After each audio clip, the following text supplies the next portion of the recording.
Okay high court का फैसला है आपने याचिका दायर की, क्या कहेंगे?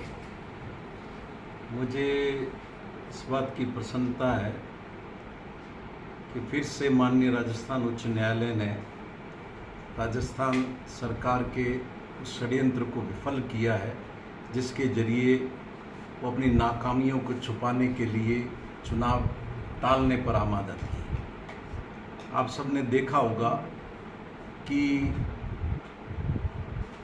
स्कूलों के प्रवेशोत्सव, बरसात, गर्मी, खेती, इस तरीके के आधार लेकर के ये अगले साल तक के लिए चुनाव टालना चाहते थे, जबकि इसके कारण शुद्ध राजनीतिक हैं।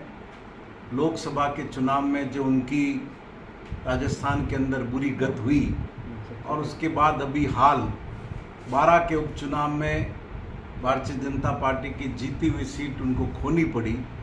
मुख्यमंत्री इस बात से भयभीत रहे हैं और भयभीत दिखाई पड़ते हैं कि पंचायती राज और स्थानीय निकाय के चुनाव में भारतीय जनता पार्टी की होने वाली करारी हार उनकी कुर्सी हड़पने का कारण बन सकती है। इसलिए वो लगातार चुनाव टाल रहे थे।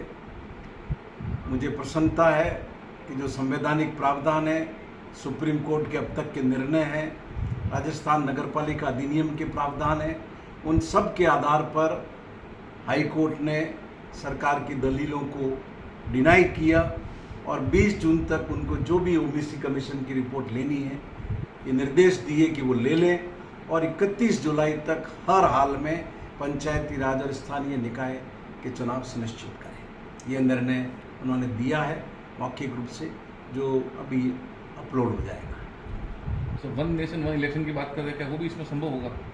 One nation one election Rajasthan के बीजेपी नेताओं की चाटुकारिता है। ये किसी भी रूप में संभव नहीं है राजस्थान में। जब देश की सरकार भी ये करना चाह रही है तो वो भी उसको अगले 10 साल के बाद लागू करने का सोच रही है। आप राजस्थान में आज किस आधार पर कर सकते हैं? आप 2024 में जिन संस्थाओं के चुनाव हो गए, आप पूरी तरह से दादागिरी से आप उनके चुनाव टाल रहे हो। कौन सा संविधान आपको ये इजाज़त देता है? नगर पालिका का कौन सी अधिनियम की धारा आपको इजाज़त देती है? और नगर पालिका के अधिनियम की किस धारा में ये प्रावधान है कि आप प्रशासक लगा देंगे? सब गैर कानूनी तरीके से कर रहे हैं। लेकिन बीजेपी में जैसे लोगों की आदत है कि नरेंद्र मोदी कुछ कह देते हैं तो उसके पीछे लग जाते हैं। वो अगर इटली की प्राइम मिनिस्टर को मेलोनी को मेलोडी देते हैं, ये मेलोडी बांटने लग जाते हैं। वो वन नेशन वन इलेक्शन की बात